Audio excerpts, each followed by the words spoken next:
ഞാനൊരു ഈസി ആയിട്ടുള്ളൊരു pudding recipe ആയിട്ടാണ് വന്നിട്ടുള്ളത്. അപ്പോൾ ഇത് ഞാൻ യൂട്യൂബിൽ ഈ വീഡിയോയിൽ ഇടാൻ തുടങ്ങിയ ആ ഒരു സമയത്ത് ഞാൻ ആദ്യമായിട്ട് ഇട്ട ഒരു പുഡിംഗ് ആണെന്ന് തോന്നുന്നു, എൻ്റെ ഒരു ഓർമ്മ ശരിയാണെങ്കിൽ. അപ്പോൾ അന്ന് എനിക്ക് ഒത്തിരി വ്യൂസ് കിട്ടിയിട്ടുള്ള ഒരു പുഡിംഗ് ആണിത്. അപ്പോൾ ഇതിപ്പോൾ ഞാൻ ഉണ്ടാക്കിയപ്പോൾ ഒന്നുകൂടി വീഡിയോ എടുത്തിട്ട് നിങ്ങളായിട്ട് ഷെയർ ചെയ്യാമെന്ന് വിചാരിച്ചു. അപ്പോൾ ഭയങ്കര ഈസിയാണ്, എല്ലാവർക്കും അറിയുന്ന പുഡിംഗ് തന്നെയാണ്. അപ്പോൾ ആദ്യം അതിന് ഞാൻ 2 കപ്പ് പാലൊന്ന് തിളപ്പിക്കാൻ വേണ്ടി വെച്ചിട്ടുണ്ട്. പിന്നെ വേണ്ടത് ഒരു ഒരു 1/4 കപ്പ് പാലിലോട്ട് ഒരു 2-2.5 ടേബിൾ സ്പൂൺ കസ്റ്റർഡ് പൗഡർ ഉണ്ടല്ലോ, അതൊന്ന് നന്നായിട്ടൊന്ന് മിക്സ് ചെയ്യുക. ഒന്ന് കട്ടൊന്നുമില്ലാണ്ട് തണുത്ത പാലിൽ നല്ലോണം ഒന്ന് കലക്കി, ഇനി ഇത് നമ്മൾ വെച്ചിട്ടുള്ള പാലുണ്ടല്ലോ അതൊന്ന് തിളച്ച് വരുന്ന സമയത്ത് ചെറിയ തീയിലാക്കിയിട്ട് ഈ കലക്കി വെച്ചിട്ടുള്ള കസ്റ്റേർഡ് ഒന്ന് ഒഴിച്ചു കൊടുക്കാം. പിന്നെ ഈ കസ്റ്റേർഡ് ഒഴിച്ചാൽ പിന്നെന്താ, കൈ വെക്കാണ്ട് ഇളക്കിക്കൊണ്ടിരിക്കണം, പെട്ടെന്ന് അങ്ങ് കട്ട പിടിച്ചു പോകും.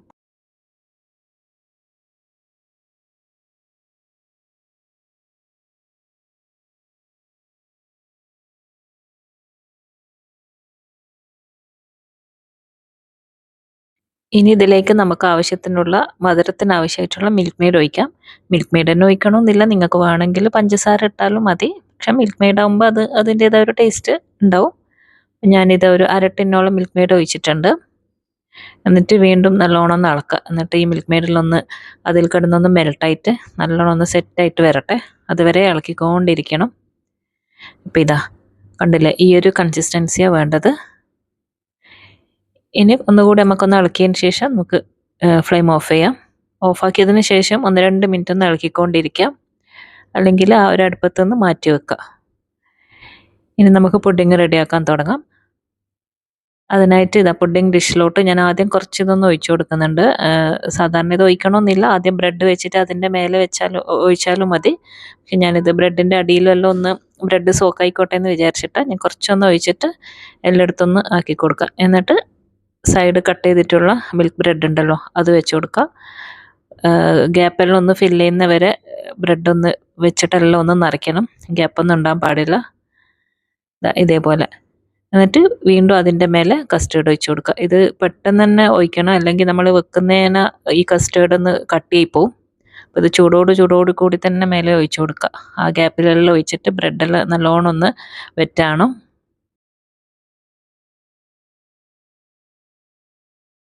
ഇനി നമുക്കിതൊരു 10-15 മിനിറ്റ് ഒന്ന് ഫ്രിഡ്ജിൽ വെക്കാം. ഇതെല്ലാം ഒന്ന് സെറ്റായിട്ട് വരട്ടെ, ഒന്ന് നല്ലോണം ഒന്ന് തട്ടിക്കൊടുത്തിട്ട് ഫ്രിഡ്ജിലോട്ട് മാറ്റാം.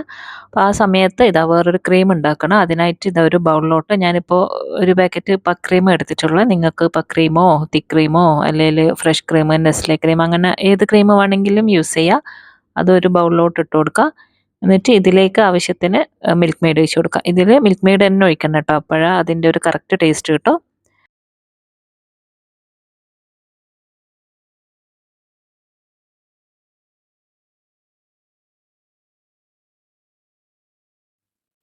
ഇനി ഇത് നല്ലോണം ഒരു വിസ്ക് കൊണ്ട് മിക്സ് ആക്കുക. നല്ലോണം ഒന്ന് മിക്സ് ആക്കിയതിന് ശേഷം നമ്മൾ സെറ്റായിട്ടുള്ള ഒരു പുഡിംഗ് ഉണ്ടല്ലോ അതിൻ്റെ മേലെ ഇതിൻ്റെ പകുതി ഒഴിച്ചു കൊടുക്കുക.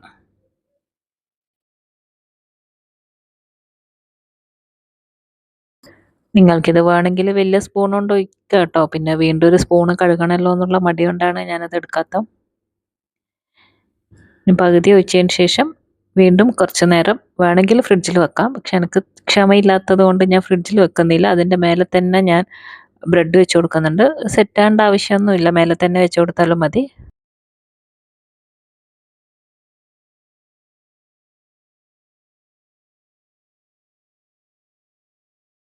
ആദ്യം ചെയ്ത പോലെ തന്നെ ബ്രെഡ് ഫുള്ളായിട്ട് വെക്കുക, ഗ്യാപ്പെല്ലാം ഒന്ന് ഫില്ല് ചെയ്യുക. എന്നിട്ട് ഇതിൻ്റെ മേലെ നമ്മൾ നേരത്തെ മാറ്റി വെച്ചിട്ടുള്ള ബാക്കി കസ്റ്റേർഡ് ഉണ്ടല്ലോ അതും ഫുള്ളായിട്ട് ഇതിൻ്റെ മേലെ ഒഴിച്ചു കൊടുക്കുക. ഇനി ഇത് നിങ്ങൾക്ക് വീണ്ടും വേണമെങ്കിൽ സെറ്റാകാൻ വെക്കുക. ഈ കസ്റ്റേർഡ് ഒന്ന് എന്താ പറയുക സെറ്റാകുന്ന വരെ ഫ്രിഡ്ജിൽ വെക്കുക. അല്ലെങ്കിൽ ഇതിൻ്റെ മേലെ തന്നെ ക്രീം ഒഴിച്ചാലും മതി. അപ്പോൾ എല്ലാം ഒന്ന് മിക്സായി പോകും, അത്രയേ ഉള്ളൂ. ഇതിൻ്റെ മേലെ നിങ്ങൾക്ക് ഇഷ്ടമുള്ള ഡെക്കറേഷൻ ചെയ്യാം കേട്ടോ. ഞാനിപ്പോൾ കുറച്ച് റോസ് പെറ്റലും പിസ്ത പൊടിച്ചതും എല്ലാം ഇട്ടിട്ടുള്ളത്. അപ്പം നിങ്ങൾക്കിത് ഒന്നും ഇല്ലാണ്ട് അങ്ങനെ തന്നെ ഡെക്കറേഷനൊന്നും ഇല്ലാണ്ടും കഴിക്കാം. നല്ല ടേസ്റ്റാണ്, ഭയങ്കര ഈസിയാണ്. അപ്പോൾ ഇത് നിങ്ങൾക്ക് വേണമെങ്കിൽ ഇതിൻ്റെ ഇടയിൽ കുറച്ച് മാംഗോ കട്ട് ചെയ്തതും പിന്നെ പൈനാപ്പിൾ ഒന്ന് പഞ്ചസാരയിലൊന്ന് വിളയിച്ചിട്ട് അങ്ങനെയെല്ലാം ഇട്ട് കൊടുക്കാം കേട്ടോ. അപ്പോൾ Arabian mango pudding, Arabian pineapple pudding എന്നെല്ലാം പറയാം. അപ്പോൾ എല്ലാം കഴിഞ്ഞതിന് ശേഷമുള്ള ഫോട്ടോ പിന്നെ ഞാൻ എടുത്തിട്ടില്ല. നല്ലോണം തണുപ്പിച്ചിട്ട് വേണം ഇത് കഴിക്കാൻ. അപ്പോൾ തണുത്ത് കഴിഞ്ഞിട്ട് ഫോട്ടോ ഒന്നും എടുക്കാൻ പിന്നെ എനിക്ക് കിട്ടിയില്ല, ഫുള്ള് കാലിയായി. അപ്പോൾ എല്ലാവരും ഒന്ന് ട്രൈ ചെയ്ത് നോക്കാം.